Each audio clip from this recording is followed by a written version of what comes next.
வணக்கம். புதியுகம் எஃப்எம் ஸ்டேஷன்ல இனியவ என்று கேட்க ஆரம்பிச்சிருக்கீங்க. உதாதே முத்து அனாஜி சௌமியா. காலை வணக்கம் முத்து. காலை வணக்கம் சௌமியா, எப்படி இருக்கீங்க?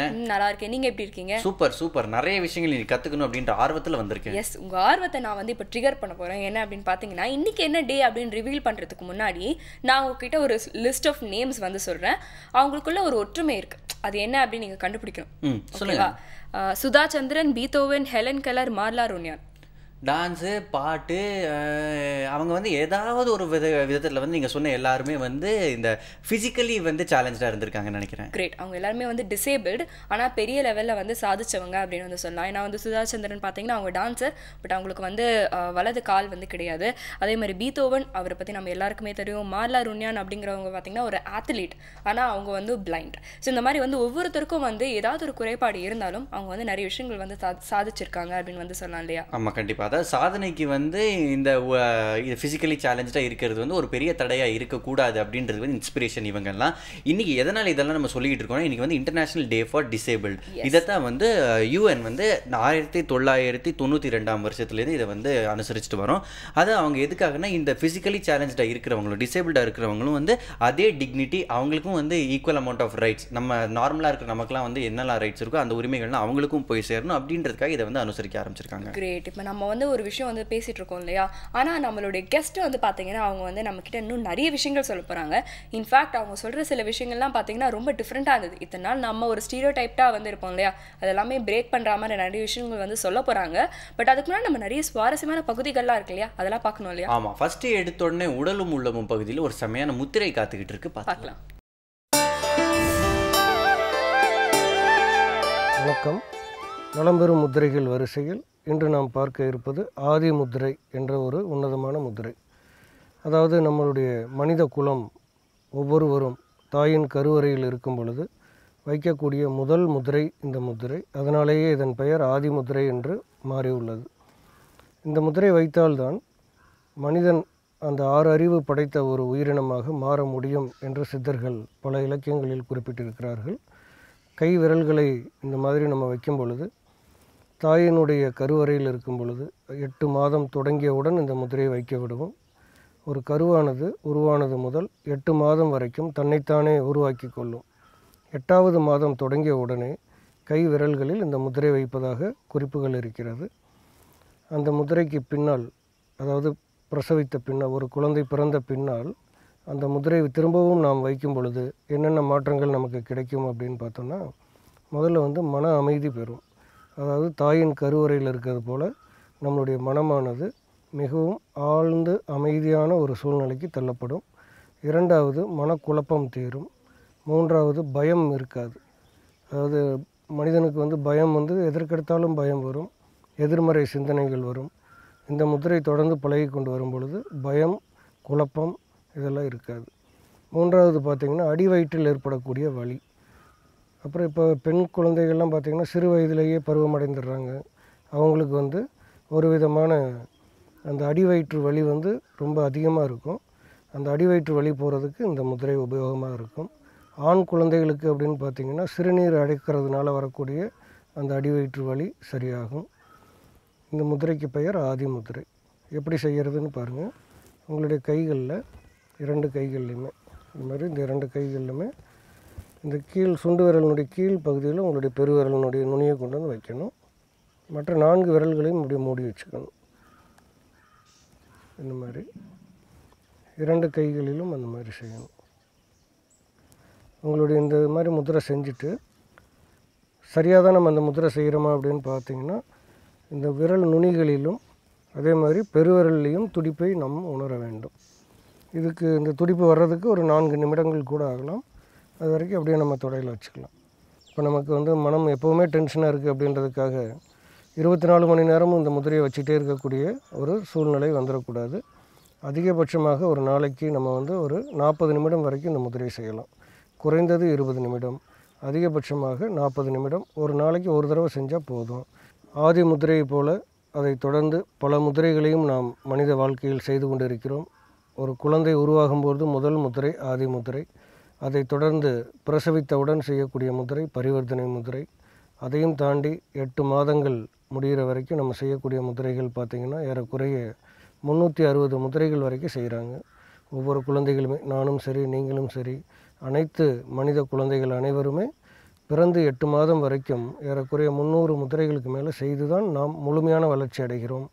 அதை திரும்பவும் வாழ்நாளில் எப்போவாவது நம் தேவைக்கு பயன்படுத்தி கொள்வதே முதிரை விஞ்ஞானம் என்ற இந்த தந்திர யோகமாகும். இது கண்ணா அறக்கட்டளை மூலம் மிகுந்த ஆராய்ச்சிக்கு பின்பு உங்களுக்காக கொடுக்கப்படுகிறது. இந்த ஒவ்வொரு முதிரையுமே மருத்துவ பயன்கள் என்ன என்று ஆராய்ந்து அதை உங்களுக்கு வழங்கி கொண்டிருக்கிறோம். இந்த முதிரை செய்வதன் மூலமாக நம் மனம் அமைதி அடையும், மரண பயம் இருக்காது, மனதில் குழப்பங்கள் இருக்காது, அடி வயிற்றில் ஏற்படக்கூடிய வலி குறையும். இப்படி பல பிரச்சனைகளுக்கு தீர்வாக இந்த முதிரை இருக்கிறது. எப்படி செய்கிறதுன்னு பாருங்கள். உங்களுடைய கை விரல்களில் சுண்டு விரல் அடிப்பகுதியில் பெருவிரல் நுனி இருக்கணும். மற்ற 4 விரல்களையும் இப்படி மூடி வைத்து ஒரு துடிப்பை உணர்ந்தால் இந்த முதிரைக்கு பெயர் ஆதி முதிரை. தாயின் கருவறையில் இருப்பது போன்ற மனநிலையை உருவாக்கக்கூடிய ஒரு முதிரை. சில சமயம் நமக்கு பாதுகாப்பு இல்லாமல் ஒரு மாதிரி மனச்சோர்வாக இருக்கும் பொழுது நீங்கள் இந்த முதிரை ஒரு 4 நிமிடம் அப்படி வைத்து சுவாசத்தை கவனித்தீர்கள் என்றால் சோகம் உடனடியாக குறையும், மன அழுத்தம் தீரும், பயம் போகும் போன்ற பலவிதமான உங்களுக்கு பலன்கள் கிடைக்கும். நாளும் ஒரு முதிரை கற்றுக்கொள்ளுங்கள். நலம் பெற வாழ்த்துகிறேன். நன்றி, வணக்கம். இந்த முத்திரைகள்லாம் நம்ம என்னதான் கை யூஸ் பண்ணி பண்ணாலும் உடம்புல இருக்கிற மற்ற பார்ட்ஸையும் இது நல்லா ட்ரிகர் பண்ணி ஸ்டிமுலேட் பண்ணி விடும் அப்படின்னு படித்தேன் சௌமியா. ஆமாம், அது என்னவோ சரிதான். அதுக்கெல்லாம் நிறைய ரிசர்ச் பண்ணி இன்னும் கூட நிறைய ரிசர்ச்லாம் போயிட்டுருக்கு அப்படின்னு சொல்கிறாங்க. ஆமாம், அந்த காலத்தில் ரிசர்ச் பண்ணி அவங்களே கண்டுபிடிச்சிட்டாங்களே, ஃபாலோ பண்ணால் போதும். ஃபாலோ பண்ணலாம், பட் இன்னும் அட்வான்ஸாக நிறைய விஷயங்கள் நம்மளும் தெரிஞ்சுக்கணும் இல்லையா? இந்த மாதிரி நிறைய விஷயங்கள் சுவாரஸ்யமாக காத்துக்கிட்டு இருக்க. ஒரு சின்ன பிரேக் அப்புறம் பார்க்கலாம். புதுயுகம் FM ஸ்டேஷனில் இது இனியவை இன்று.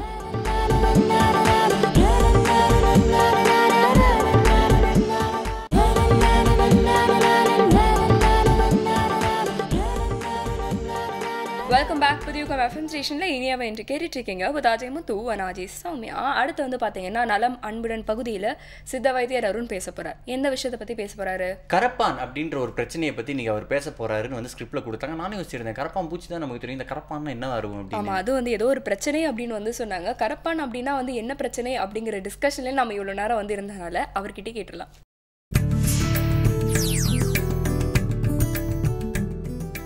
நலம் அன்புடன் பகுதியில் கரப்பான் நோயை பற்றி இன்றைக்கி பார்க்க போகிறோம். கரப்பான் அப்படிங்கிறது ஒரு வகையான தோல் வியாதி. இது உருவாகிறதுக்கு எந்த வகையான கிருமிகளும் காரணம் இல்லை. ரத்தத்தில் உள்ள சில கோளாறுகள்னாலையும் உணவு பழக்க வழக்கங்கள்னாலையும் இந்த கரப்பான் நோய் ஏற்படுது. இந்த நோய் எப்படி இருக்கும், எப்படி ஆரம்பிக்கும் அப்படின்னு கேட்டிங்கன்னா, முதல்ல அரிப்பு இருக்கும். தோலில் அங்கங்கே அரிப்பு இருக்கும், உடம்புல எல்லா இடத்துலையும் அரிப்பு இருக்கலாம். ஒரு சிறு சிறு குருக்கள் உண்டாகலாம், வேர்க்கூறு மாதிரியான சிறு சிறு குருக்கள் உண்டாகலாம். அதை சொரிஞ்சிக்கிட்டு இருக்கும்போது அந்த நேரம் கருப்பு நிற படையாக மாறலாம். தோலை விட கொஞ்சம் உயர்ந்திருக்கக்கூடிய ஒரு கருப்பு நிற படையாக மாறலாம். அந்த நீர்ப்பட்ட இடங்களாமே அது பரவிக்கிட்டே போகலாம். ஒரு இடத்துலேருந்து மற்ற ஒரு இடத்துக்கு அந்த நீர்ப்பட்ட இடத்துல எல்லாமே பரவி தோல் முழுக்கவே தவளை தோல் போக கருநிறம் அடைந்து ஓரளவு தடிப்பாக இருக்கக்கூடிய ஒரு நோயை தான் நம்ம கரப்பான் அப்படின்னு சொல்லுவோம். ஆங்கிலத்தில் இதை எக்ஸிமா அப்படிங்கிற மாதிரி குறிப்பிடுவாங்க.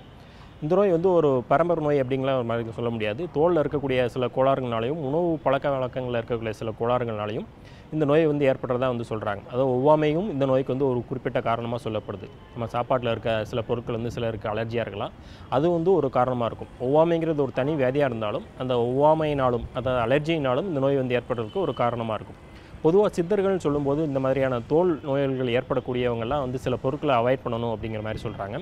குறிப்பாக அவங்க சொல்லக்கூடிய காய்கள்னு பார்த்திங்கன்னா வாழைக்காய், மாங்காய், கத்திரிக்காய், பாகற்காய், கிழங்குகள், அப்புறம் அகத்திக்கீரை, கொத்தவரங்காய் இதெல்லாமே அவாய்ட் பண்ணணும் அப்படிங்கிற மாதிரி சொல்லுவாங்க. பழங்களில் பார்க்கும்போது கொய்யாப்பழம் அவாய்ட் பண்ணணும். அப்புறம் நம்ம மீன்கள், பொதுவாக மீன்கள், கருவாடு இது எல்லாமே இந்த மாதிரி அலர்ஜி ஏற்படுத்தக்கூடிய ஒரு பொருளாக இருக்கும். அந்த மீன், கருவாடு இதெல்லாமே அவாய்ட் பண்ணணும்னு சொல்லுவாங்க. நோய் உள்ளவர்கள் கோழிக்கறியும் தவிர்க்கிறது நல்லதுங்கிறது மாதிரி சித்தர்கள் சொல்லுவாங்க. இது இல்லாமல் அரிசி, கோதுமை தவிர மற்ற தானியங்கள் எல்லாமே இந்த மாதிரியான தோல் நோய்கள் இருக்கிறவங்க அவாய்ட் பண்ணணும். அரிசி, கோதுமை தவிர நம்ம சோளம், கம்பு, வரகு இந்த மாதிரியான தானியங்கள் எல்லாமே அரிப்பை ஏற்படுத்தக்கூடிய தன்மை உண்டவை. இந்த மாதிரியான தோல் வியாதி இருக்கிறவங்க இந்த மாதிரி விஷயங்கள்லேருந்து கொஞ்சம் விலகி இருந்தாலே இந்த வியாதி வராமல் இருக்கும். அது ஆரம்பத்தில் அரிப்பு இருக்கும்போதே இந்த வகையான காய்கறிகள்லேருந்தும் பழங்கள்லேருந்தும் தானியங்கள்லேருந்தும் நம்ம விலகி இருந்தாலே இந்த நோய் தீர்வதற்கு அதுவே ஒரு காரணமாக இருக்கும். இந்த நோய் ஒன்ஸ் வந்துருச்சுன்னா அது பரவக்கூடிய தன்மையுடையது, தொற்றக்கூடிய தன்மையுடைய. ஒருத்தருந்து ஒருத்தருக்கு பரவும் சொல்லக்கூடியது இருந்தால் கூட அந்த நீர்ப்பட்ட இடத்துல சிலருக்கும் இதே மாதிரியான இண்டிகேஷன் இருக்கும்போது அவங்களுக்கு இது பரவலாம் அப்படிங்கிற ஒரு சூழ்நிலை உருவாகும். இந்த கரப்பான் நோய் அதிகப்படியான அரிப்பை ஏற்படுத்துறதுனால அவங்களால நிம்மதியாக தூங்க முடியாது. இரவு நேரங்களில் குறிப்பாக அரிப்பு அதிகமாக இருக்கும். அதனால் அவங்களுடைய தூக்கம் பாதிக்கப்படும். மன உளைச்சலும் இந்த நோய்க்கு வந்து ஒரு முக்கியமான காரணம்னு கண்டுபிடிச்சிருக்காங்க. அதாவது ஸ்ட்ரெஸ் லெவல் அதிகமாக இருக்கிறது இந்த நோய்க்கு வந்து ஒரு முக்கியமான காரணம்னு கண்டுபிடிச்சிருக்காங்க. நம்ம மன அழுத்தத்திலேருந்து விடுபடுறது மூலமாகவும் இந்த கரப்பான் நோய்கள்லேருந்து நம்ம வந்து தவிர்க்க முடியும். ஒருவேளை நோய் வந்துருச்சுன்னா அதற்கு என்ன ட்ரீட்மெண்ட் எடுக்கிறது அப்படின்னு பார்த்தீங்கன்னா, பொதுவாக நம்ம பயன்படுத்துகிற சோப்புலேருந்து முதல்ல வெளியில் வரணும். சோப்புங்கிறதே வந்து ஒரு கெமிக்கலுங்கிறனால அந்த கெமிக்கலே வந்து அலர்ஜியாக இருக்கலாம். என்ன வகையான ஒரு விளைவுகளையும் இந்த தோலில் ஏற்படுத்தக்கூடிய ஒரு காரணமாக அந்த சோப்பே இருக்கலாம். அதனால் சோப்பை பயன்படுத்த விட்டு நம்ம மூலிகை குளியல் பொடியை வந்து தேய்ச்சி பயன்படுத்தலாம். இல்லை பச்சைப்பயிறு மாவு, கடலை மாவு இந்த மாதிரியான வீட்டில் இருக்கக்கூடிய அந்த பவுடரையும் பயன்படுத்தி நம்ம வந்து குளியலுக்கு வந்து பயன்படுத்தலாம். ஏன்னா நலுங்கு மாவுங்கிறது கடைகளில் கிடைக்கக்கூடிய மூலிகை சரக்குகள் மூலமாக செய்யக்கூடிய ஒரு குளியல் பொடி. அதை வந்து பயன்படுத்தி நம்ம அந்த தோல் நோயிலேருந்து முக்கியமாக இந்த மாதிரி அரிப்புலேருந்து விடுபடுறதுக்கு அதுவே வந்து ஒரு முக்கியமான ஒரு பலனாக இருக்கும். ஒரு சில மருந்து பொருட்களை நம்ம வீட்டிலே செய்யக்கூடிய மருந்து பொருட்கள் மூலமாகவும் இந்த கரப்பான் நோயை ஓரளவுக்கு வந்து கட்டுக்குள் கொண்டு வரலாம். குறிப்பாக அந்த அரிப்புலேருந்து விடுபடுறதுக்கு வந்து அருகம்புல், வெற்றிலை, மிளகு சேர்ந்த கஷாயம் வந்து குடிக்கலாம். அருகம்புல் வந்து ஒரு கைப்பிடி அளவு எடுத்துக்கணும். வெத்தலை வந்து ஒரு வெத்தலை அளவு காம்பு நீக்கி எடுத்துக்கணும். மிளகு வந்து ஒரு 5 மிளகு தட்டி எடுத்துகிட்டு ஒரு 200 மில்லி தண்ணி ஊற்றி நன்றாக கொதிக்க வச்சு அது 50 மில்லி அளவு வற்ற வைத்து காலையில் வெறும் வயிற்றில் தொடர்ந்து எடுத்துக்கிட்டோம்னால இந்த அரிப்பு வந்து குறைய ஆரம்பிச்சிடும். அப்புறம் தும்பைச்செடி, வெள்ளை நிற பூக்களுடைய தும்பைச்செடி பார்த்துருப்பீங்க. அந்த தும்பைச்செடியை வந்து இலையை அரைச்சி கற்கமாக, அதாவது ஒரு சின்ன நெல்லிக்காய் அளவு அந்த இலையை அரைச்சி காலையில் வெறும் வயிற்றில் சாப்பிட்டோம்னாலும் இந்த அரிப்புகளும் தடிப்புகளும் மறைய ஆரம்பிக்கும். இது வந்து ஒரு எளிய கைவைத்தியமாக நம்ம வந்து எடுத்துக்கலாம். கடைச்சரக்குகள் மூலமாகவும் இந்த கரப்பான் நோய் வந்து நம்ம முற்றிலுமாக வெளிவர முடியும். கடைச்சரக்குகள்னு சொல்லும்போது கருஞ்சீரகம், சீரகம் மாதிரியே கருஞ்சீரகம்னு ஒரு பொருள் நாட்டு மருந்து கடைகளில் கிடைக்கும். அந்த கருஞ்சீரகத்தை வாங்கி நிழல் உரத்தில் உலர்த்தி நன்றாக இளவறுப்பாக வறுத்து அதை பவுடர் பண்ணிவிட்டு அதை ஒரு 2 கிராம் அளவு காலை மாலை தொடர்ந்து சாப்பிடும்போது இந்த கரப்பான் நோயிலேருந்து அது வெளிவர முடியும். அதே கருஞ்சீரகத்தை வெளிமருந்தாகவும் நம்ம வந்து பயன்படுத்த முடியும். அந்த கருஞ்சீரகத்தை நல்லெண்ணெயோடு சேர்த்து காய்ச்சி தைலமாக்கி அதை வெளிப்புறமாகவும் நம்ம வந்து பயன்படுத்த முடியும். பரங்கிப்பட்டை அப்படிங்கிற ஒரு பொருளும் நாட்டு மருந்து கடைகளில் கிடைக்கும். அந்த பரங்கிப்பட்டையை வாங்கிட்டு வந்து கருந்துளசி சாறில் 3 நாட்கள் நன்றாக ஊற வச்சு வெயிலில் வைக்கணும். அந்த ஊற வச்ச அந்த பரங்கிப்பட்டையை எடுத்து நன்றாக பவுடர் பண்ணிவிட்டு காலை மாலை 2 கிராம் அளவு பரங்கிப்பட்டையை சாப்பிட்டு வரும்போதும் இந்த அரிப்பு, தடிப்பு, அந்த கருநிற படைகள்லேருந்து முற்றிலுமாக வந்து வெளிவர முடியும். இது 2 மருந்துமே நாட்டு மருந்து கடைகளில் கிடைக்கக்கூடிய விலை குறைவான சரக்குகள் தான். இதை வாங்கி பயன்படுத்தும் போதும் அரிப்பிலிருந்தும் இந்த தடிப்பிலிருந்தும் முற்றிலுமாக வந்து நம்ம வந்து வெளிவர முடியும். சில வகையான தைலங்களை நாமளே செஞ்சுக்கலாம். அருகம்புல் வந்து அருகம்புல் தைலம் வந்து செஞ்சுக்கலாம். அதாவது அருகம்புல் சாறு எடுத்து அதோட அதிமரத்தையும் சேர்த்து கொதிக்க வச்சு ஒரு தேங்காயையும் சேர்த்து நல்லா கொதிக்க வச்சு அந்த தைலத்தை, அருகம்புல் தைலத்தை வெளிப்பிரயோகமாக நம்ம வீட்டிலேயே தயாரிச்சோ இல்லை நாட்டு மருந்து கடைகளுக்கு கிடைக்கக்கூடிய அந்த அருகம்புல் தைலத்தை வாங்கி தடவிட்டாலும் இந்த அரிப்புல வந்து வெளிவர முடியும். பொதுவாக கரப்பான் நோயாளிகள்லாம் நகம் வளர்க்குறத வந்து தவிர்க்கணும். அவங்க நகம் வந்து அதிகமாக இருக்கக்கூடாது. தன்னை அறியாமலே தூக்கத்தில் அவங்க அந்த சொரிஞ்சிடும் போது அதன் மூலமாக அது பரவுறதுக்கும் வாய்ப்பு இருக்குது. ஒரு இடத்துலேருந்து மற்றொரு இடத்துக்கு பரவுறதுக்கும் வாய்ப்பு இருக்குது. அரிப்பு ஏற்படும் போதெல்லாம் சாஃப்டான ஒரு துணி வச்சு தொடச்சிக்கிட்டே இருந்தாலும் இந்த நோய் வந்து பரவாமல் இருக்கும். நம்ம எவ்வளோக்கு அளவு நம்ம சொரியிறோமோ அவ்வளோக்கு அளவு இந்த நோய் வந்து பரவக்கூடிய ஒரு தன்மை வாய்ந்தது. அந்த அரிப்புலேருந்து தடுக்கிறதுக்கு இந்த மாதிரியான எளிய அந்த அருகம்புல் மாதிரியான கஷாயத்தை பயன்படுத்துகிறதோ இல்லை மன அழுத்தத்தை குறைக்கக்கூடிய மூச்சு பயிற்சியில் பயன்படுத்துகிறதோ, அதாவது மூச்சு பயிற்சிங்கிறது வந்து முக்கியமாக உடலில் ஆக்சிஜனோட கன்சப்ஷன் வந்து அதிகப்படுத்தும். அதன் மூலமாகவும் இந்த நோயை ஓரளவுக்கு கட்டுக்குள் வைக்க முடியும்.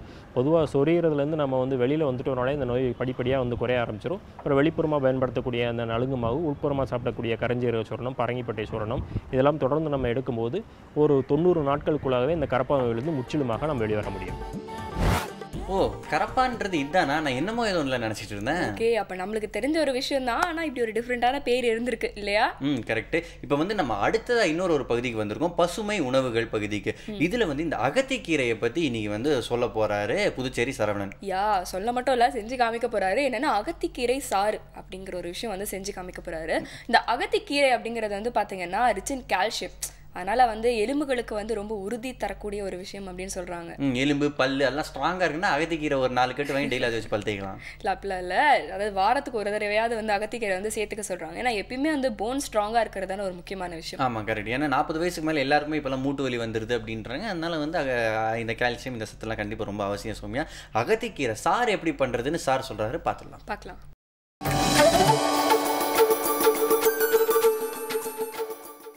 அனைவருக்கும் வணக்கம். இன்றைய பசுமை உணவுகள் பகுதிக்கு உங்களை வரவேற்பதில் மகிழ்ச்சி அடைகிறேன். இன்றைக்கி நம்ம செய்ய போகிற உணவு அகத்திக்கீரை கார இனிப்பு சாறு. எப்படி செய்யலாம் அதுக்கு முன்னாடி என்ன தேவைன்னு பார்க்கலாம். அகத்திக்கீரை, பூண்டு, தேங்காய் பால், தேன் பால், மிளகு சீரகப்பொடி. முதல்ல கொஞ்சம் அகத்திக்கீரையை இதில் போட்டுக்கிறோம்.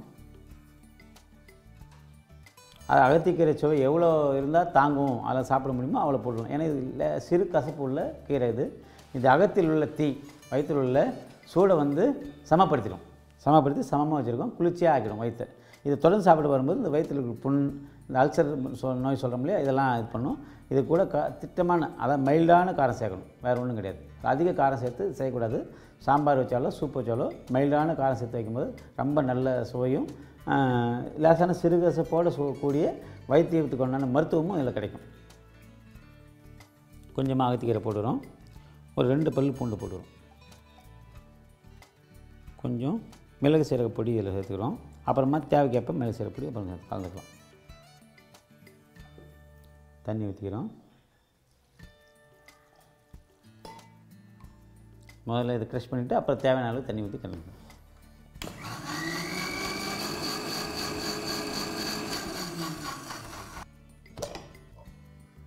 நல்லா ஆச்சு. இன்னும் கொஞ்சம் தண்ணியில் ஊற்றிக்கிறோம்.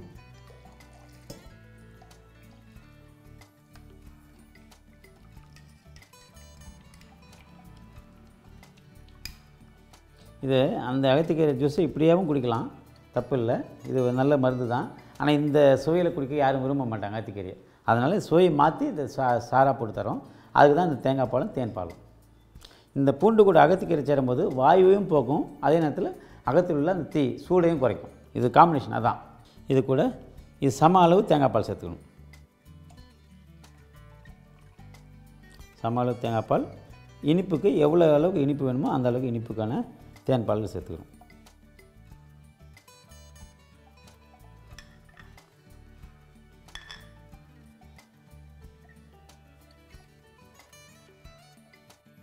இப்போ சுவையான அகத்திக்கீரை கார இனிப்பு சாறு தயாராக இருக்குது.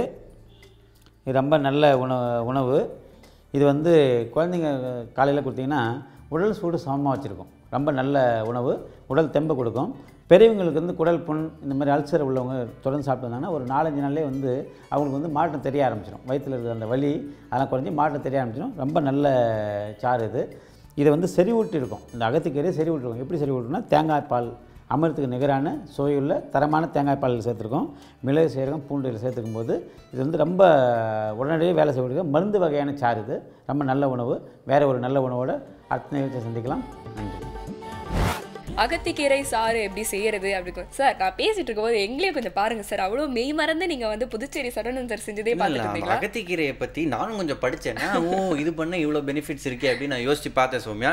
அதாவது என்னன்னா வந்து இந்த அகத்திக்கீரையை வந்து ஃபர்ஸ்டே பால்ல போட்டு வச்சு அதுக்கப்புறம் தயிர் அதுலேருந்து வந்து மோர் கடைஞ்சி பெண்கள் குடிச்சா அவங்களுக்கு வந்து இந்த பெண்களுக்கு வரக்கூடிய உடல்நல பிரச்சனைகள் எல்லாமே வந்து ரொம்ப ஈஸியா போயிடும் அப்படின்றாங்க. நல்ல விஷயங்கள் சொல்லியிருக்கீங்க முத்து. ஆனா அது மட்டும் கிடையாது. இந்த அகத்திக்கீரையோட இலை, அதுக்கப்புறம் வந்து தண்டு, பூ, வேர், இது எல்லாமே வந்து பாத்தீங்கன்னா மருத்துவ குணங்கள் வாய்ந்தது அப்படின்னு சொல்றாங்க. நம்ம வந்து ஒரு சின்ன பிரேக் எடுத்துக்கலாம். அதுக்கப்புறம் நிறைய விஷயங்கள் நம்ம டிஸ்கஸ் பண்ணலாம். புதியகம் FM ஸ்டேஷன்ல இது இனியவை இன்று.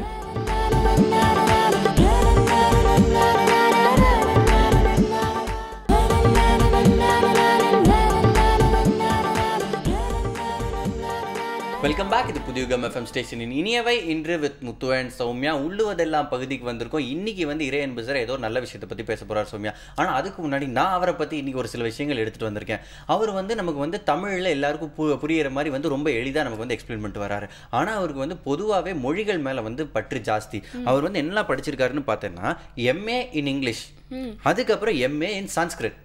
அது மட்டும் இல்லாமல் அவர் வந்து ஹிந்தியில் கூட இந்த பிரவீன் எக்ஸாம் வரைக்கும் பாஸ் ஆயிருக்காரு பாரு. ஓகே, அப்படின்னா வந்து என்ன தெரியுதுன்னா வந்து பல மொழி கற்றவர் அப்படின்னு வந்து சொல்லலாம் இல்லையா? இன்ஃபேக்ட் ஒரு விஷயம் வந்து சொல்லுவாங்க, நீ வந்து பல மொழிகள் கற்று தேர்ந்தாதான் உங்களுடைய தாய்மொழியோட மகத்துவம் பத்தி உங்களுக்கு தெரியும். ஆமா, கரெக்டா. பாரதி வந்து 13 to 18 மொழிகள் பேசுவாராம். அதனாலதான் அவர் வந்து தமிழ் பேசுறப்ப ரொம்ப இனிமையா இருக்கும் அப்படின்னு வந்து அவர் சொல்றப்ப நம்ம கேட்கறப்ப கண்டிப்பா வந்து ஒரு ஆத்தென்டிசிட்டி இருக்கும் அப்படின்னு புரியும். ஏன்னா எல்லா மொழியும் தெரிஞ்சவர் சொல்றாருல்ல. கண்டிப்பா. அதே மாதிரி இறையன்பு சார் வந்து பேசும்போது கூட அந்த உச்சரிப்பும் சரி, அவருடைய அந்த வார்த்தையை வந்து சூஸ் பண்ற அந்த விதமும் சரி ரொம்பவே நல்லா இருக்கும். ஸோ அந்த வகையில் இன்னைக்கு என்ன பேச போறாரு அப்படிங்கிறத பார்க்கலாம்.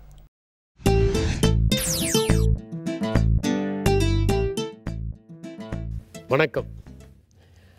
பிஸ்னஸ் எத்திக்ஸ் அப்படிங்கிற ஒன்றை இப்போல்லாம் வியாபாரத்தில் சொல்லிகிட்டு இருக்காங்க.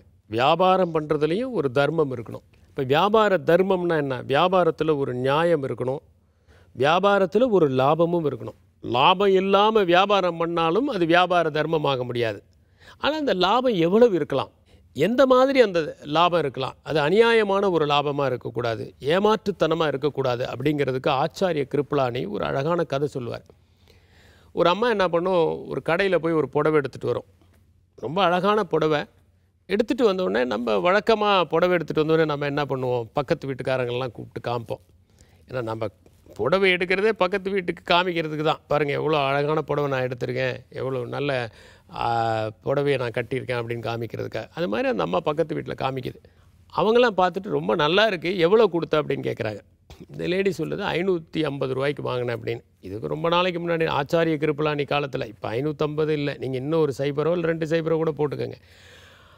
550 ரூபானோடனே அவங்கெல்லாம் புடவை நல்லா இருக்கு, ஆனால் 550 ரூபா ரொம்ப அதிகம், இது ஆக்சுவலி 520 ரூபாய்க்கு பல கடையில் கிடைக்குது அப்படின்னு சொன்னோன்னே இந்த அம்மா அப்படியே அப்செட் ஆயிடுச்சு. இப்போ இந்த புடவை வாங்கினதில் எவ்வளவு சந்தோஷம் இருந்ததோ அந்த அத்தனை சந்தோஷமாக அப்படியே புஷ்ஷுன்னு போயிடுச்சு, அப்படியே நொந்து போய் உட்காந்துருச்சு.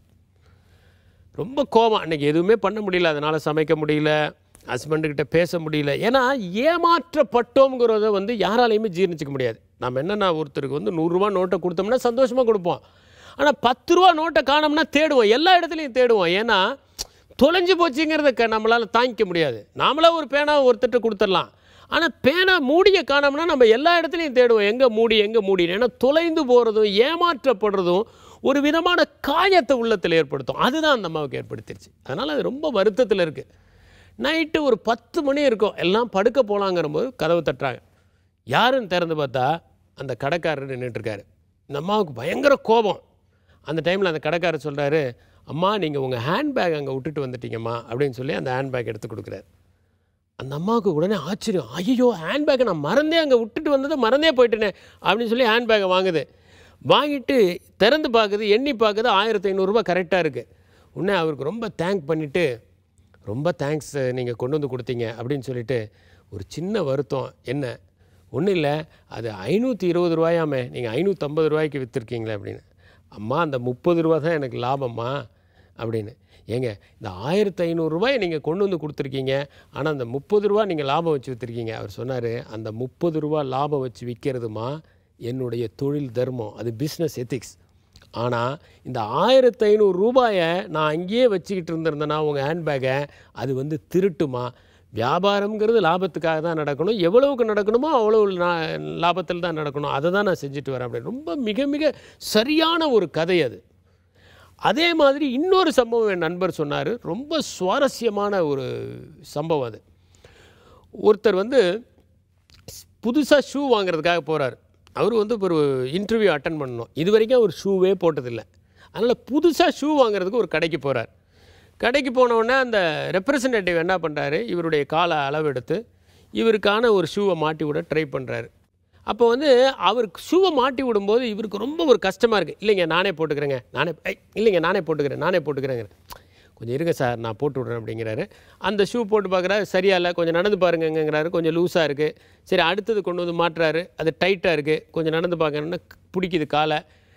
இவர் அடுத்தது கொண்டு வந்தோடனே, சார் கொடுங்க சார் நானே போட்டுக்கிறேன் அப்படிங்கிறார். உடனே அந்த ரெப்ரசன்டேட்டிவ் இவரை பார்த்துட்டு சிரிச்சுக்கிட்டு, சார் ஒன்று சொல்லட்டுமா, சொல்லுங்கள், ஒன்று மட்டும் நீங்கள் ஞாபகத்தில் வச்சுக்கோங்க, இந்த கடையை விட்டு ஒரு அடி அந்தாண்ட போய் எனக்கு ஒரு ஷூ மாட்டி விடுங்கன்னு நீங்கள் சொன்னீங்கன்னா 1 கோடி ரூபாய் கொடுத்தா கூட அந்த ஷூவை நான் மாட்டி விட மாட்டேன்.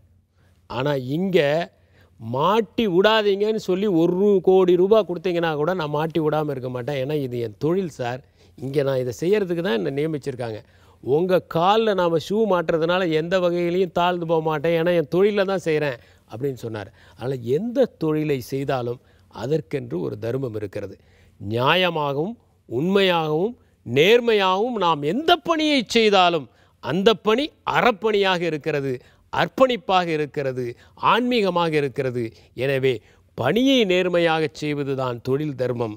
தொழிலில் மரியாதையே தவிர செய்கிற தொழிலை வைத்து மரியாதை ஏற்படுவதில்லை, செய்கிற விதத்தை வைத்துத்தான் ஏற்படுகிறது என்பதற்குத்தான் இந்த சம்பவங்கள் நமக்கு சாட்சியாக இருக்கின்றன. வழக்கம் போல் வந்து இறையன்பு சார் வந்து ஒரு ஃபென்டாஸ்டிக்கான ஒரு விஷயத்தை பற்றி வந்து பேசிட்டார் இல்லையா? ஆமாம் சௌமியா, ரொம்ப இன்ஸ்பிரேஷனாக இருந்துச்சு, மோட்டிவேஷனாக இருந்துச்சு. இப்போ வந்து அடுத்ததாக நம்ம என்ன பண்ண போகிறோம்னா, நம்ம எல்லாருமே இன்ஸ்பயர் பண்ண மாதிரி இன்னொருத்தங்க நம்ம ஸ்டுடியோக்கு வர இருக்காங்க இந்த இன்டர்நேஷனல் டே ஃபார் டிசபிலிட்டி பற்றி பேசுறதுக்காக. அதுக்கு முன்னாடி ஒரு பிரேக் எடுத்துக்கலாம். புதிய யுகம் FM ஸ்டேஷனில் இது இனியவை என்று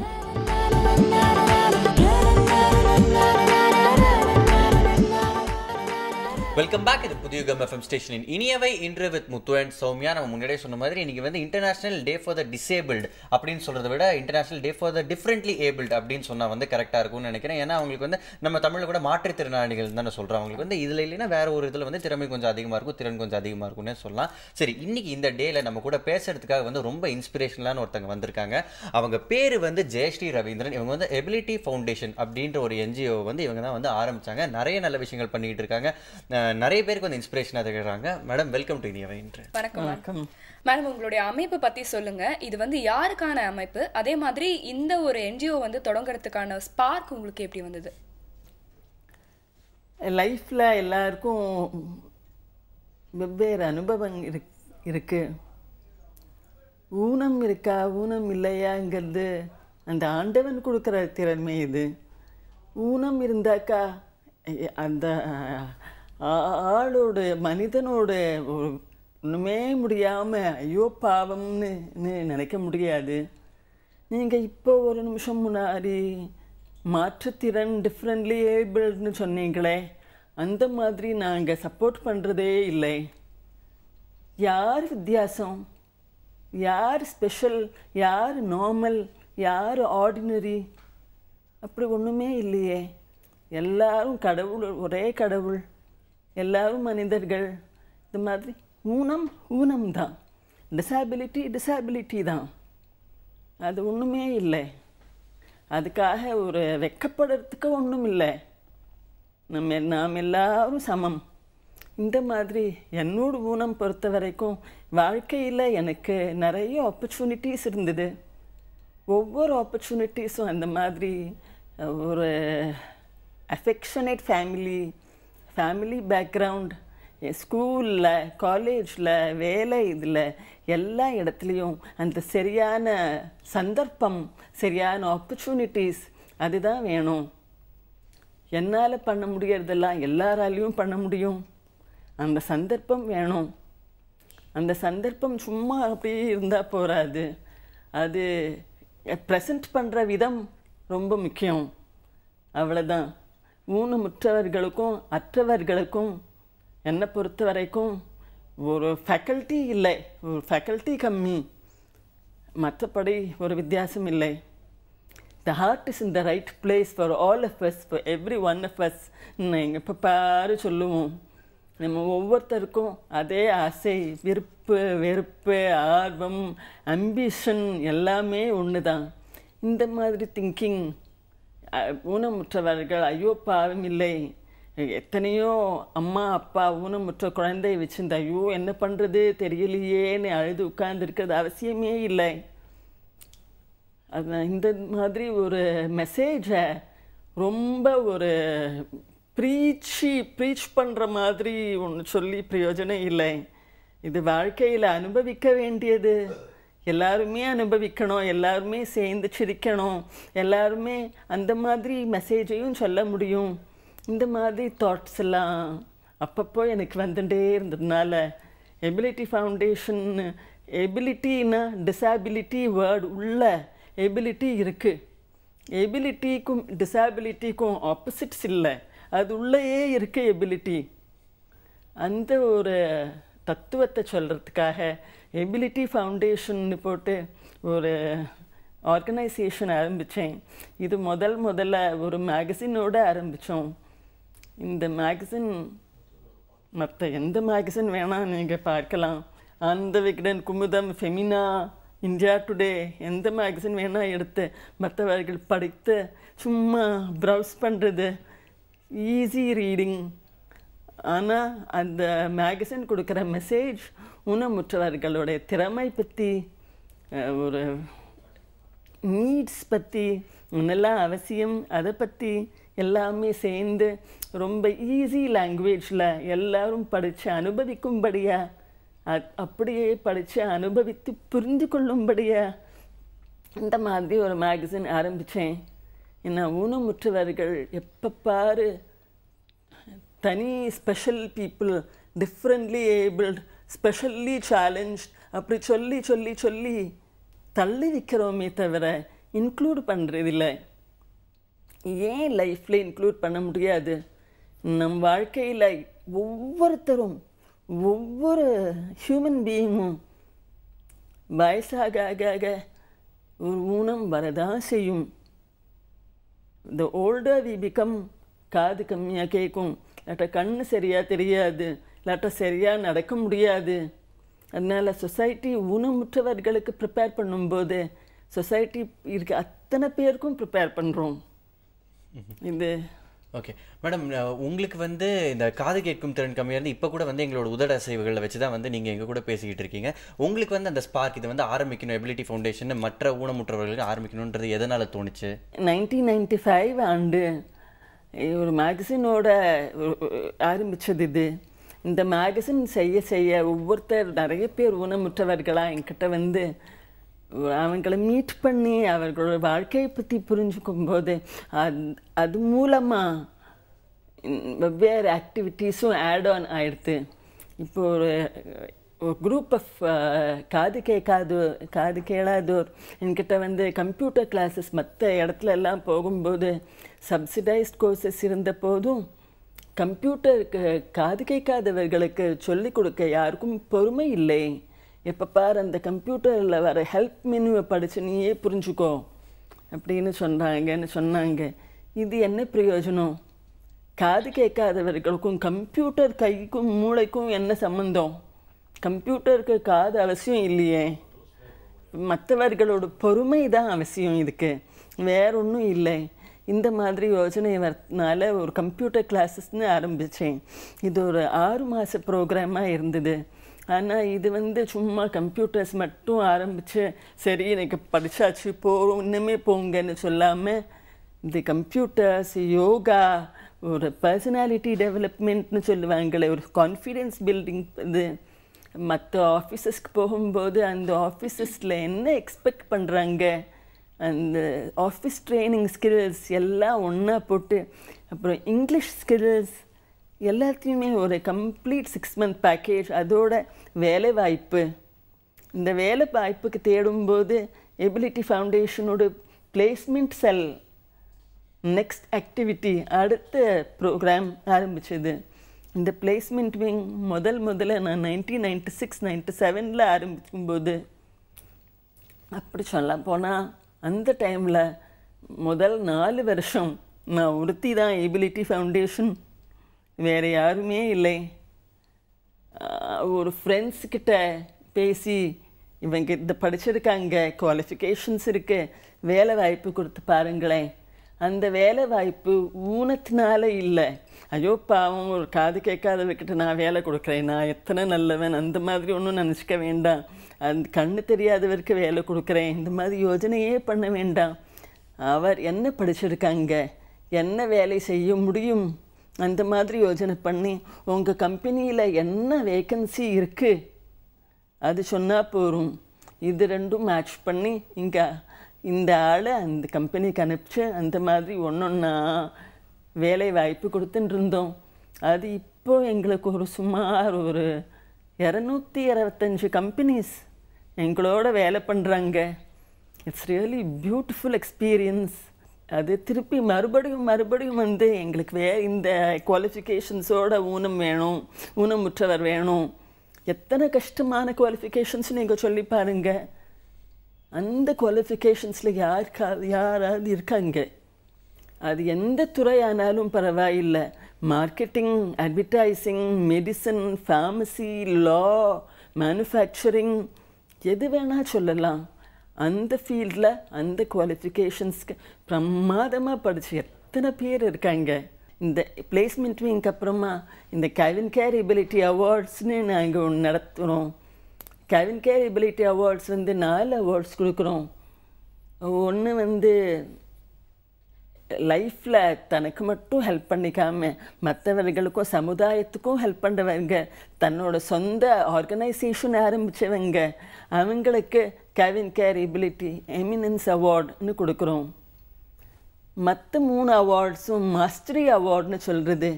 அந்த மாஸ்டரி அவார்டுனாக்கா தனக்கு என்ன பண்ணணும்னு தோணித்தோ, இமயமலை மேலே ஏறணும்னு தோணித்தானாலும் பரவாயில்லை, டான்ஸ் பண்ணணும்னு தோணித்தானாலும் பரவாயில்லை, என்ன தோணித்தானாலும் பரவாயில்லை, மற்றவங்க நமக்கு இது முடியாது முடியாது முடியாதுன்னு சொல்ல விடாமல் நாமே இது செய்து சாதனை இந்த சக்ஸஸ்ஃபுல்லாக இருந்து அந்த மாதிரி 3 பேருக்கு இந்த மாஸ்டரி அவார்ட்ஸ் கொடுக்குறோம். வந்து பார்த்தீங்கன்னா கவர்மெண்ட் டிசேபிள் பீப்புளுக்காக வந்து 1% வந்து ஒதுக்கியிருக்காங்கல்ல, இதை தவிர்த்து வேற என்னென்ன விஷயங்கள் செய்கிறாங்க? ஆமாம், கவர்மெண்ட் வந்து ஒரு சில சதவீதம் ஒதுக்கியிருக்காங்க. அதை தவிர ப்ரைவேட்லேயும் ஒரு சில கம்பெனிஸில் வந்து கோட்டாலாம் இருக்குது. இதை தவிர வேற இந்த ஜாப் ஆப்பர்ச்சுனிட்டிஸ்லாம் எவ்வளவு இருக்குது மேடம்? கவர்மெண்ட் பொறுத்த வரைக்கும் ஒரு 3% வேலை வாய்ப்பு கொடுக்குறாங்க. அது 1% காது கேட்காதவர்கள், 1% கண்ணு தெரியாதவர்களுக்கு, 1% கால் நடக்க முடியாதவர்களுக்கு, அந்த மாதிரி 3% கொடுக்குறாங்க. ஆனால் நம்ம நாட்டில் கவர்மெண்ட் பொறுத்த வரைக்கும் ஊனமுற்றவர்களுக்கு ஒரு லெவலுக்கு கொண்டு வர்றது ரொம்ப ஸ்லோவாக தான் இருக்குது. இது வந்து மற்ற நாடுகளில் எப்படி இருக்குது? மற்ற நாட்டு அட்வான்ஸ்டு அங்கே வித்தியாசம் கம்ப்ளீட்லி டிஃப்ரெண்ட். முதலேந்து சின்ன குழந்தையிலேருந்து படிப்புலேருந்து ஆரம்பிக்கிறது, அதெல்லாம் நம்ம கம்பேர் பண்ண முடியாது. அது வந்து கம்ப்ளீட்லி டெவலப்ட் கண்ட்ரி. அங்கே ரோட்லெல்லாம் பேவ்மெண்ட் எல்லாம் அக்சசிபிளாக இருக்கும். எங்கே பாரு எங்கே வேணால் ரேம்ப்ஸ் இருக்கும். பஸ்ஸஸ் எல்லாம் ரொம்ப லோவில் வந்து வீல் சேர் யூஸாக ஈஸியாக மேலே போகிறதுக்கு அந்த மாதிரி என்னெல்லாமோ வசதி இருக்குங்க. நம் நாட்டில் அந்த மாதிரி நடக்கணும் அந்த மாதிரி ஒரு ஹோப்னால தான் நாங்கள் எல்லாருமே வேலை பண்ணுறோம். அதாவது இந்த ஒரு டே பார்த்தீங்கன்னா 1992 வந்து அப்சர்வ் பண்ணிட்டு வராங்க. நிறைய விஷயங்கள் வந்து செஞ்சுட்டு இருக்காங்க. தொடர்ந்து நிறைய கேள்விகள் நம்மகிட்டயும் இருக்கு. தொடர்ந்து பேசலாம் ஒரு சின்ன பிரேக். அப்புறம் புதியுகம் எஃப்எம் ஸ்டேஷன்ல இது இனியவை இன்று.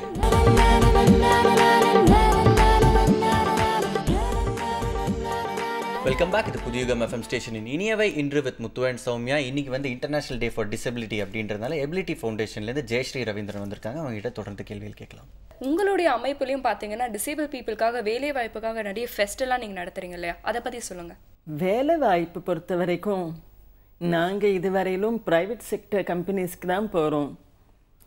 கவர்மெண்ட் செக்டர் கொஞ்சம் கஷ்டமான ஒரு ப்ரப்போசல் அது. அந்த வேலை வாய்ப்பு பொறுத்த வரைக்கும் கம்பெனி ஹெட்ஸ் எல்லாம் ரொம்ப ஓப்பன் மைண்டடாக தான் இருக்காங்க. ஆனால் அவங்கள பொறுத்த வரைக்கும் அந்த வேலைக்கு ஒரு பாதிப்பும் வரக்கூடாது, அதுதான் முக்கியம். அதனால் நாங்கள் சொல்லுறது, இப்போது கண்ணு தெரியாதவனால எப்படி பார்ப்பேன்னு கேட்டால் முடியாது. பார்வைக்கு அவசியமான வேலை அந்த கண்ணு தெரியாதவர்களுக்கு கொடுக்கக்கூடாது. இப்போ காது கேட்காதவர்களுக்கு டெலிஃபோனில் பேசிதான் ஆகணும், அந்த வேலைக்கு டெலிஃபோனில் பேசிதான் ஆகணும்னாக்கா அந்த வேலை காது கேட்காதவர்களுக்கு கொடுக்கக்கூடாது. நீ எப்படி பண்ணுவாங்க? முடியாது. அது லைஃப்பில் ஃபிசிக்கல் லிமிட்டேஷன்.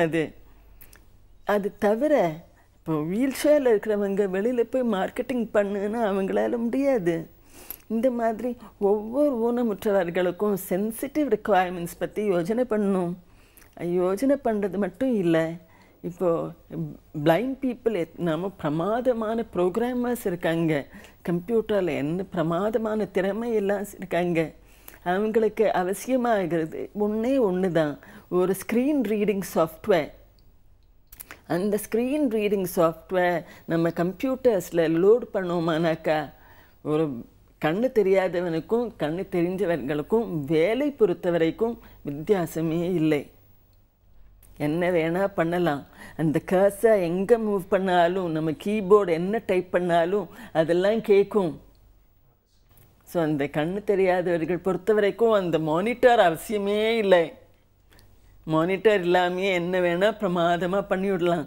இதுதான் அக்சஸ் நார்ம்ஸ். இந்த மாதிரி ஒரு ஸ்க்ரீன் ரீடிங் சாஃப்ட்வேர் அந்த கம்பெனி வாங்கி அந்த கம்ப்யூட்டரில் லோட் பண்ணாக்கா ஈஸியாக கம்ப்யூட்டர் வேலைக்கு ஒரு பிளைண்ட் பீப்புளை வச்சுக்கலாமே.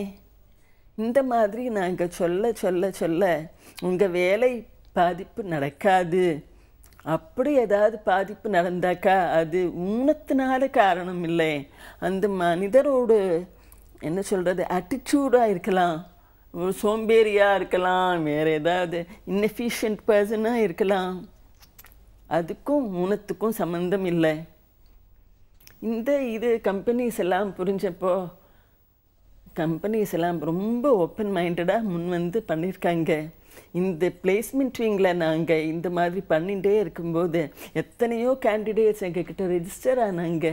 அது இப்போ நம்ம என்ன பண்ணலான்னு யோசனை பண்ணும்போது எம்ப்ளாயபிலிட்டின்னு ஒரு ஜாப் ஆப்பர்ச்சுனிட்டிஸ் ஃபேர் ஒன்று ஆரம்பித்தோம். இது 2004 ஆரம்பித்தது. முதல்ல தமிழ்நாட்டில் இருக்கிறவங்க மட்டும் தமிழ்நாட்டில் சுற்றி அந்த ஊனமுற்றவர்கள் மட்டும் வந்தாங்க. ஐடிஇஎஸ் கம்பெனிஸ் மட்டும் பார்ட்டிசிபேட் பண்ணாங்க. அது ஒரு எமோஷனல் எக்ஸ்பீரியன்ஸாக இருந்தது. என்ன மாதிரி குவாலிஃபிகேஷன்ஸ், என்ன பிரமாதமான குவாலிஃபிகேஷன்ஸ்.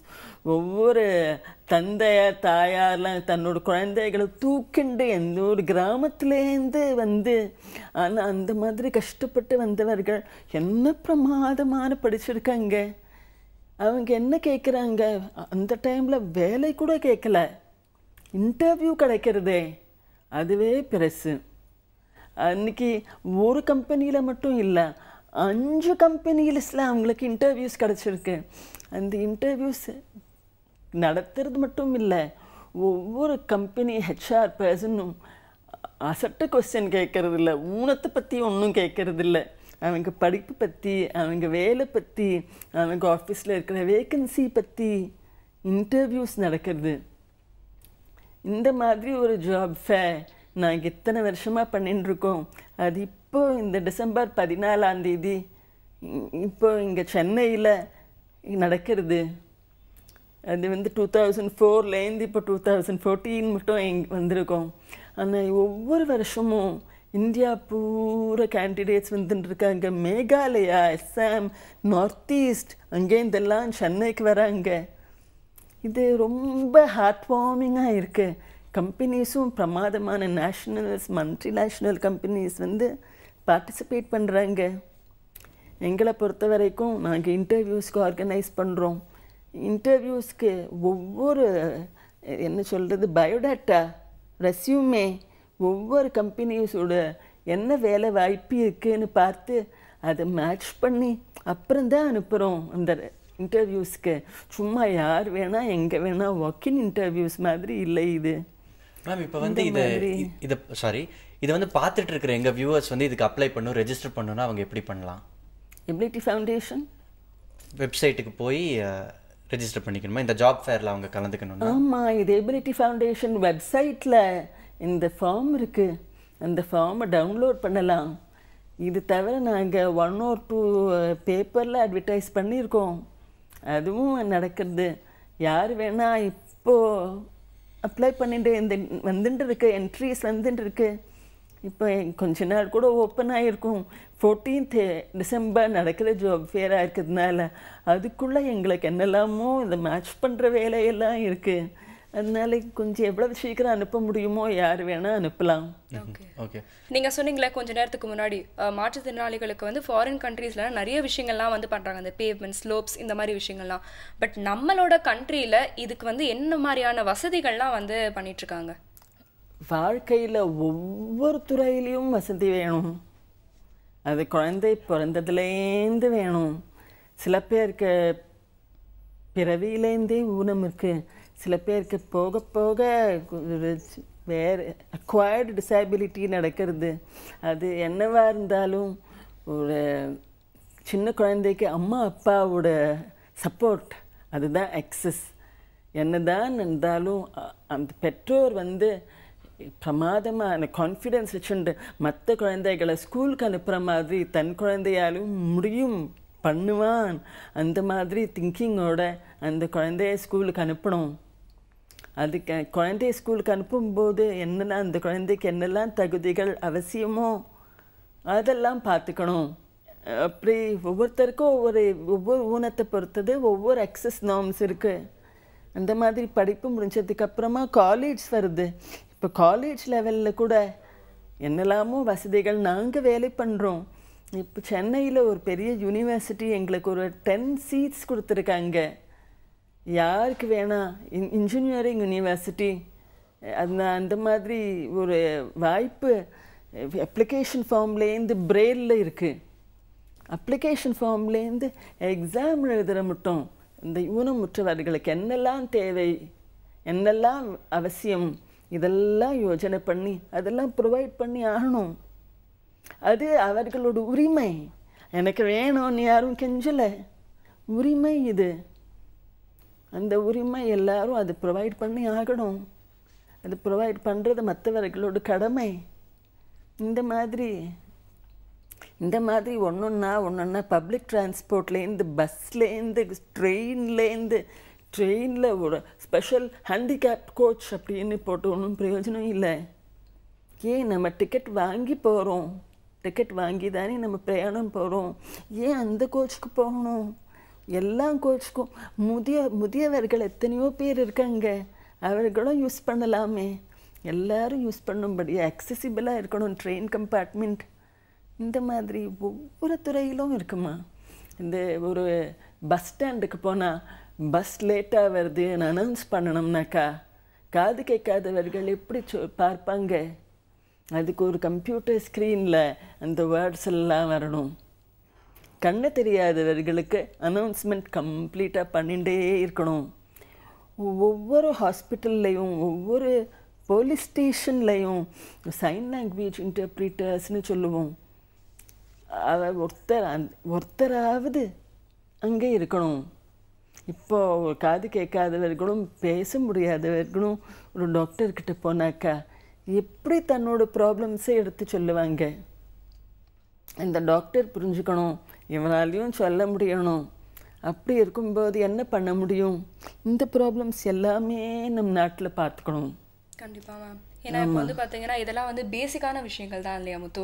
இதெல்லாம் வந்து நேற்றுக்கு வந்து செஞ்சு இருக்கணும், பட் நம்ம கொஞ்சம் லேட் ஆகிட்டோம் அப்படிங்கிறது வந்து ஒரு ப்ராக்டிக்கலான விஷயம் தான் இல்லையா? ஆமாம், கரெக்ட். ஏன்னா கவர்மெண்ட் நிறைய ஸ்டெப்ஸ் எடுத்தே ஆகணும் இதை பற்றி. ஏன்னா அவங்களோட ஓட்டும் போட்டதுனால தான் வந்து கவர்மெண்ட்டே ஃபார்ம் ஆயிருக்கு. அப்படின்றப்ப வந்து இவங்களுக்காக இந்த விஷயம் கூட செய்யலைன்னா அப்புறம் எதுக்கு இல்லை? கண்டிப்பாக. ஸோ இந்த மாதிரி நம்ம நிறைய விஷயங்கள் வந்து கவர்மெண்ட் செய்ய வேண்டிய விஷயங்கள் அப்படிலாம் நம்ம வந்து பேசிகிட்டு இருந்தாலும் மெயினாக வந்து குடும்பங்கள் வந்து ரொம்ப முக்கியம் தான் இல்லையா மேம்? இப்போ வந்து குடும்பங்கள் வந்து எந்த அளவுக்கு சப்போர்ட் பண்ணுறாங்க அப்படிங்கிறது தான் வந்து அவங்களுடைய ஒரு விஷயமா வந்து அமையுது இல்லையா? ஆமாம், கண்டிப்பாக மேடம். இப்போ வந்து உங்களால் வந்து இந்த எபிலிட்டி ஃபவுண்டேஷன் தொடங்க முடிஞ்சதுக்கு வந்து நீங்களே ஆரம்பத்தில் சொன்னீங்க உங்கள் குடும்பத்தோட வந்து சப்போர்ட் வந்து இருந்துச்சு அப்படின்னு. இப்போ பொதுவாக தமிழ்நாடு நம்ம எடுத்துக்கிட்டோம்னா ஊனமுற்றவங்களோட பெற்றோர்கள் அவங்க குடும்பத்துலேருந்து வந்து அவங்களுக்கு சப்போர்ட் எந்த மாதிரி இருக்குன்னு நினைக்கிறீங்க? சப்போர்ட் வெவ்வேறு விதத்தில் வருது. சப்போர்ட் ஃபிசிக்கல் சப்போர்ட் மட்டும் இல்லை, அது எமோஷனல் சப்போர்ட், சைக்கலாஜிக்கல் சப்போர்ட், ஒவ்வொருத்தர் எல்லாமே அவசியமாக இருக்குது. முதல்ல சின்ன வயசுலேருந்து ஒரு குழந்தைக்கு ஃபேமிலி தான் முக்கியம். சின்ன வயசில் மட்டும் இல்லை, மற்றவர்களுக்கும் ஃபேமிலி ரொம்ப ரொம்ப அவசியம். அந்த ஃபேமிலி சப்போர்ட் மட்டும் நம்மளை சப்போர்ட் பண்ணுறாங்க அந்த ஒரு கான்ஃபிடென்ஸ் இருந்துதானா நம்ம எது வேணால் ட்ரை பண்ணலாம் லைஃப்பில்.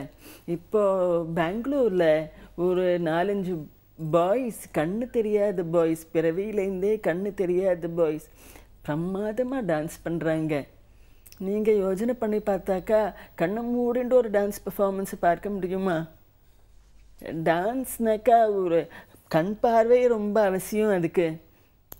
ஆனால் இந்த மாதிரி ஒரு பாய்ஸ் எனக்கு டான்ஸ் வேணும், எனக்கு டான்ஸ் பண்ணுறதுக்கு டேலண்ட் இருக்குது, திறமை இருக்குது, எனக்கு கற்றுக்கணும் என்று சொல்லி அதை பற்றி ஏதோ ஒரு டான்ஸ் வாத்தியார் யோஜனை பண்ணி அவர்களுக்கு மதிப்பு கொடுத்து அந்த சப்போர்ட் கொடுத்து ஒவ்வொரு முத்திரையும் ஒவ்வொரு கையாட்டமும் அவங்களுக்கு தொட்டு தொட்டு தொட்டு கற்றுக்கும்படியா அந்த மாதிரி ஒரு ஃபெசிலிட்டி பண்ணி இப்போ எவ்வளோ பிரமாதமான ஸ்டேஜ் பெர்ஃபார்மன்ஸஸ் பண்ணுறாங்க.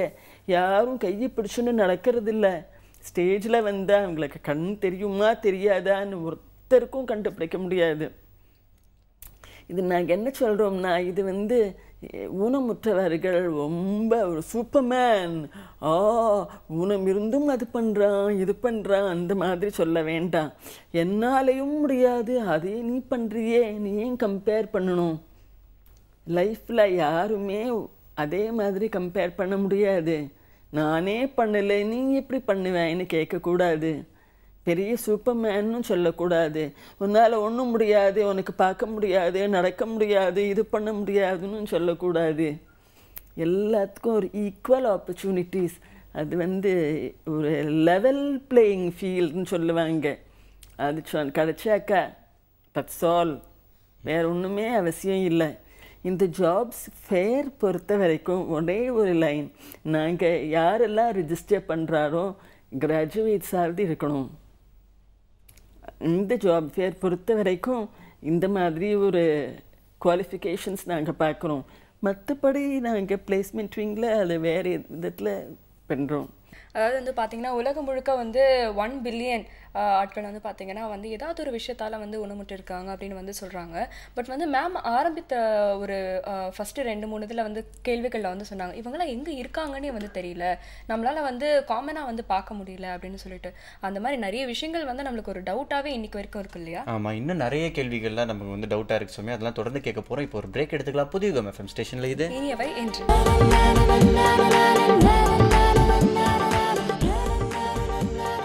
Welcome back. இது புதியுகம் FM ஸ்டேஷனின் இனியவை இன்று வித் முத்து அண்ட் சௌமியா. இன்னைக்கு வந்து இன்டர்நேஷனல் டே ஃபார் டிசபிலிட்டி அப்படின்றதுனால எபிலிட்டி ஃபவுண்டேஷன் அப்படின்ற அமைப்போட ஃபவுண்டர் ஜெயஸ்ரீ ரவீந்திரன் நம்மளோட பேசிக்கிட்டு இருக்காங்க. அவங்க கிட்ட தொடர்ந்து கேள்விகள் கேட்கலாம். மேம், இப்போ வந்து நம்ம நிறைய விஷயங்கள் பேசினாலும் ஒரு ஸ்பெஷல் கேர் அப்படிங்கிறது வந்து கண்டிப்பாக வந்து அவசியம். இப்போ வந்து தடைகளை தாண்டுறது அப்படிங்கிறது வந்து எல்லாருக்குமே ஒரு கஷ்டமான காரியம். ஸோ இவங்களுக்காக வந்து சில ஸ்பெஷல் ட்ரைனிங் வந்து அவசியம் தானே? இல்லை, ஏன் ஊனமுற்றவர்களுக்கும் உனக்கும் என்ன வித்தியாசம்? ஏன் நம்ம யார் இந்த உலகத்தில் இன்க்ளூட் பண்ணுறது எக்ஸ்க்ளூட் பண்ணுறது? ஊனமுற்றவர்களுக்கு வெவ்வேறு எஜுகேஷனில் எம்ப்ளாய்மெண்ட்டில் இதில் ஸ்பெஷல் ஸ்கில்ஸ் அவசியம். ஆனால் லைஃப்பில் ஒரு ஃப்ரெண்டாகி இருக்கிறதுக்கு ஸ்பெஷல் ஸ்கில்ஸ் வேணுமா? இல்லைம்மா, அதை சொல்லி ஹார்ட் யார் டிசேபிள்டு யார் நாட் டிசேபிள்டு எல்லாராலையும் எல்லாம் பண்ண முடியாது. காது கேட்காட்டா என்ன, நீ சைன் லாங்குவேஜ் கற்றுக்கோ. உங்களால் காது கேட்க மற்றவங்களால் பேச முடியாதானா நீங்கள் எல்லாரும் சைன் லாங்குவேஜ் கற்றுக்கோங்களேன். ரொம்ப சுலபமாக கம்யூனிகேட் பண்ணலாமே. 2 கை அவசியம் கை தட்டுறதுக்கு. ஊனமுற்றவர்கள் மட்டும் எல்லாம் இப்போ பாரு பண்ணிட்டு இருக்க முடியாது. மற்றவர்களும் வரணும். 2 பேரும் ஒன்றா வந்தால் தான் கை தட்ட முடியும். அந்த கண் இல்லாதவர்கள் பொறுத்த வரைக்கும் சமுதாயத்தில் ஒன்றா சேர்ந்து ஃப்ரெண்ட்ஷிப்பாக இருக்கிறதுக்கு ஒன்றுமே தடை இல்லை. அவைகளை பொறுத்த வரைக்கும் கொஞ்சம் மொபிலிட்டி சில சமயம் ஹெல்ப் வேணுமான்னு கேட்கணும். அவசியம்னு சொன்னாக்கா சரி, அந்த மொபிலிட்டி என்னை கயிறு பிடிச்சுன்னு எங்கேயாவது போய் உட்கார வைக்கலாம். இது வந்து சமுதாயத்தில் கொஞ்சம் ரொம்ப முட்டாள்தனமான ஒரு மென்டாலிட்டி நிறைய இருக்குது. சில சமயம் ஏர்போர்ட்ஸில் நாங்கள் கண்ணு தெரியாதவர்களோட போனாக்கா அந்த ஏர்போர்ட்டில் ஹெல்ப்பர்ஸ் எல்லாம் அவங்களுக்கு ஒரு வீல் சேர் எடுத்து கொண்டு வந்து உட்கார வைப்பாங்க. எனக்கு எதுக்கு வீல் சேர்னால நடக்க முடியும், என் காலுக்கு ஒரு குறையும் இல்லை, எனக்கு கண்ணு தான் தெரியாது, அவ்வளோதான். நம்ப மாட்டாங்க. ஊனம் அவ்வளோதான். ஊனமுற்றவர்களுக்கு வீல் சேர் அவசியம், அவ்வளோதான். அந்த மாதிரி மனப்பான்மை இதெல்லாம் நம்ம சமுதாயத்தில் யாரையும் தப்பாக சொல்ல முடியாது, குறையாக சொல்ல முடியாது. ஒரு அவேர்னஸ் இல்லை. உங்களோட ஸ்கூல்லையும் காலேஜ்லேயும் ஊனமுற்றவர்கள் இருந்தாக்கா நீங்கள் இந்த மாதிரி கேள்வி கேட்க மாட்டீங்க. அவங்க எல்லாரும் உங்களோட ஃப்ரெண்ட்ஸாக இருந்திருப்பாங்க.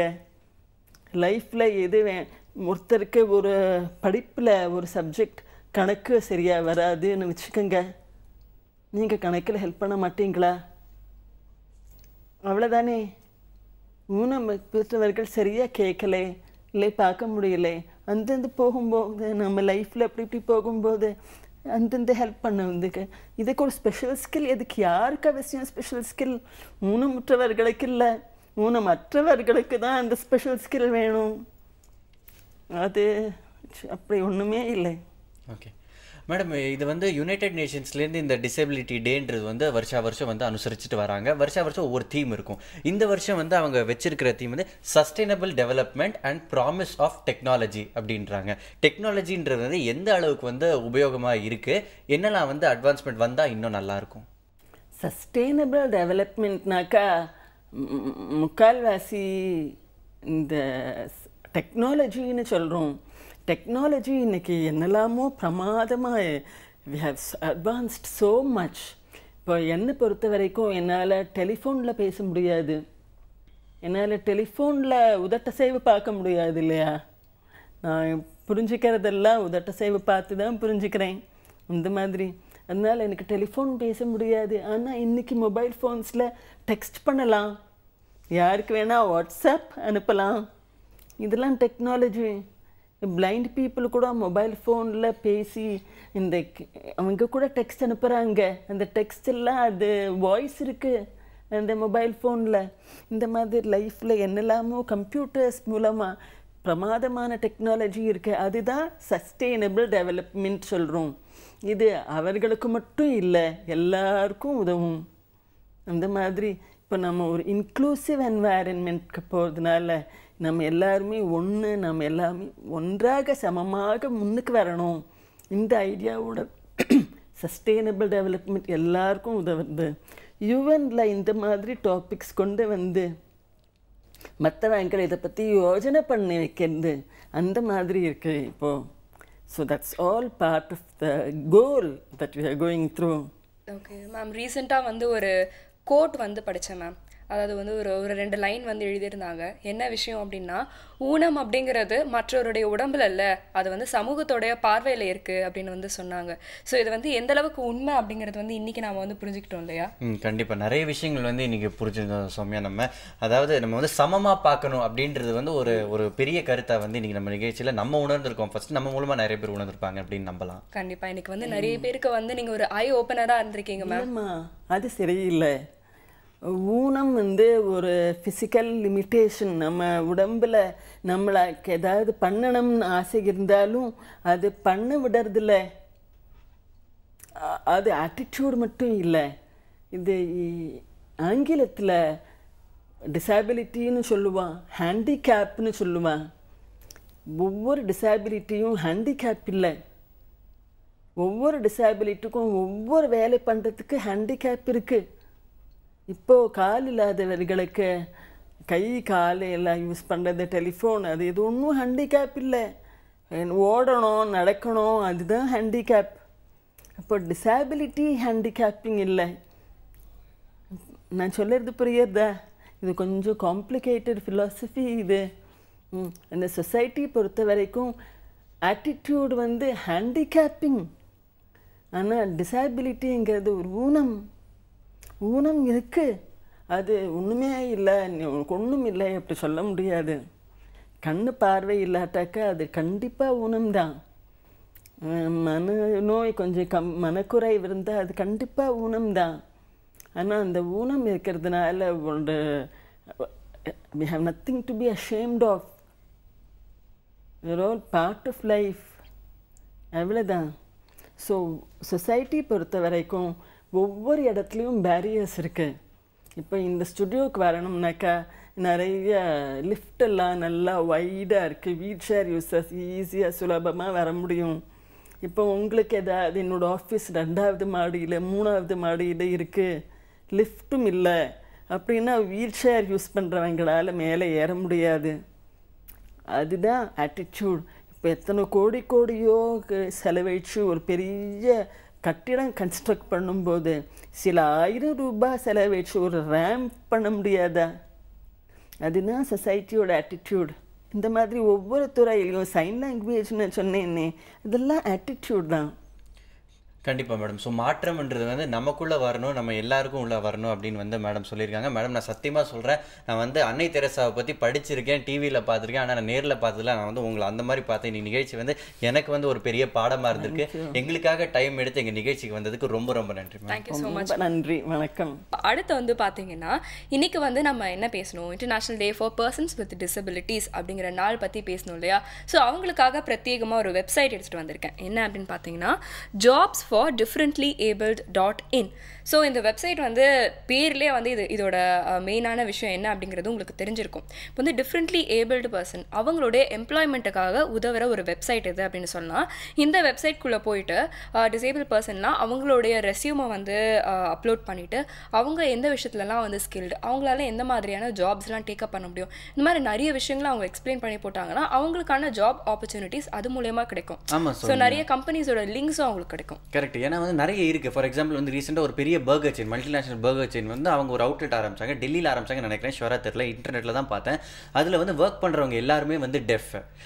கடைக்கு வர கஸ்டமர்ஸ்க்கு வந்து அது ஏற்கனவே தெரிஞ்சிருக்கும், ஏன்னா போர்டு மாட்டிருக்காங்க. அவங்க வந்து மெனுவில் வந்து எது வேணும்னு காட்டினா அவங்க வந்து டைப் பண்ணி அவங்களே குக் பண்ணி வந்து எடுத்து தராங்க. ஏன்னா இதுக்கு எதுக்கு அவங்க வந்து காது கேட்கணும், இவங்களால இந்த வேலை செய்ய முடியும் அப்படின்னு படிச்சு இன்னொருத்தர் வந்து கொரியர் கம்பெனி ஆரம்பிச்சிருக்காரு. அதில் ஒர்க் பண்ணுறவங்க எல்லாருமே வந்து டெஃப் தான். கண்டிப்பாக. ஏன்னா வந்து இப்போ நம்மளோட கெஸ்ட்டு சொன்ன மாதிரி அவங்கள வந்து தனியாவோ பிரிச்சோ வந்து பார்க்காதீங்க. இப்போ ஒருத்தருக்கு வந்து அட்மினிஸ்ட்ரேட்டிவ் நாலேஜ் இருக்குன்னா அது வந்து இன்னொருத்தருக்கு இருக்கணும்னு அவசியம் இல்லை. அவருக்கு வந்து கிரியேட்டிவ் நாலேஜ் இருக்கலாம், அதுக்காக வந்து அவரை வந்து நம்ம டிசேபிள்னு சொல்ல முடியாது இல்லையா? ஸோ அதே மாதிரி தான் இவங்களையும் நீங்கள் பாருங்க அப்படின்னு வந்து சொன்னாங்க.